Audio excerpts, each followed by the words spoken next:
বলেন বন্ধুগণ আমার, যখন আপনার আমার হায়াত শেষ হয়ে যাবে, মালাকুল মাউত যখন আপনার আমার প্রাণ বায়ু বের করে নিয়ে যাবে, মসজিদে এলান হয়ে যাবে অমুক ইন্তেকাল করে ফেলেছেন, অমুক মারা গিয়েছে, তাকে গোসল দেওয়ানো হবে, তাকে কাফন পরানো হবে, তাকে জানাজার নামাজ পড়ানো হবে। জানাজার নামাজের পর কবরস্থানের দিকে নিয়ে যাওয়া হবে। কবরস্থানে নিয়ে তার কবরের পশ্চিম পার্শ্বে রাখবে। রাখার পরে যখন কবরের ভিতরে লাশটাকে নামাবে, কে নামাবে?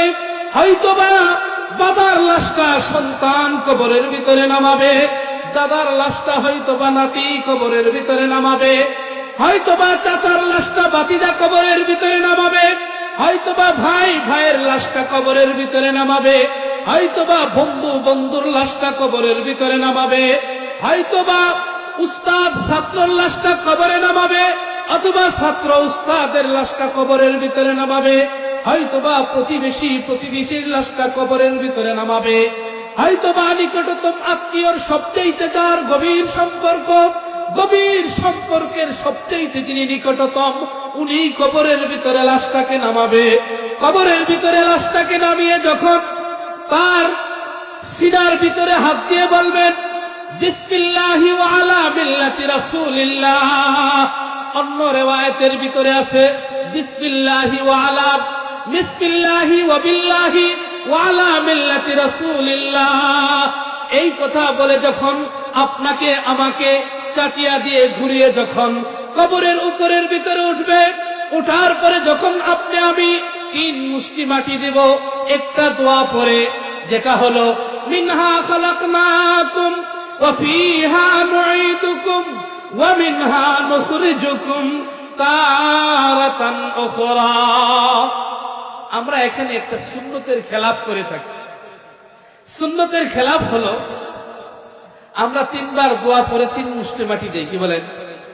কিন্তু এটা নাজায়েজ বলতেছি এরকম না, আবার উল্টা বুঝবেন না। আমাকে সুন্নতের খেলাফ কাজ হয় আমাদের এটা। আমরা দোয়াটা একবার করব, মাটি 3 মুষ্টি দেব, মিনহা খালাকনাকুম বলে 1 মুষ্টি মাটি দেব, ওয়া ফিহা নুঈদুকুম বলে আরেক মুষ্টি মাটি দেব, ওয়া মিনহা নুখরিজুকুম তারাতান উখরা বলে আরেক মুষ্টি মাটি দেব। বলেন সুবহানাল্লাহ। এই যে একটা মাসআলা শুনলেন, শিখলেন, শুধু শিখছেন, মানুষ মরেও নাই, মাটিও দেন নাই, পরবর্তীতে দিবেন।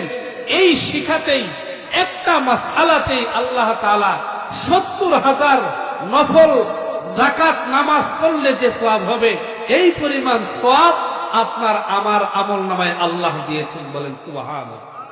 সুতরাং আমরা মুরব্বী যারা, তারা দ্বীন কোত্থেকে শিখবো?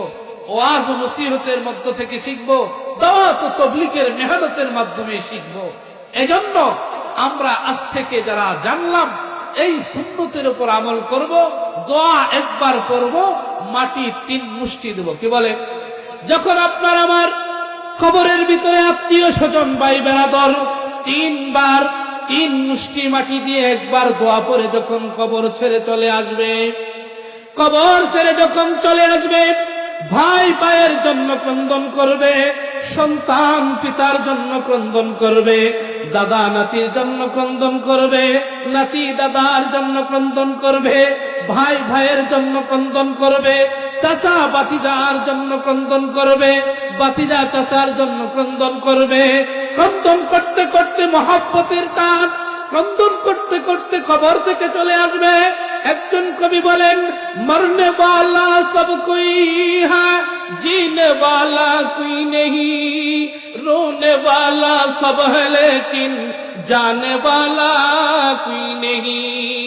मरने वाला सब कोई है, প্রত্যেকটা প্রাণী মৃত্যুবরণ করবে, जीने वाला कोई नहीं, জীবিত কেউ থাকতে পারবে না, রোনে वाला सब है लेकिन जाने वाला कोई नहीं।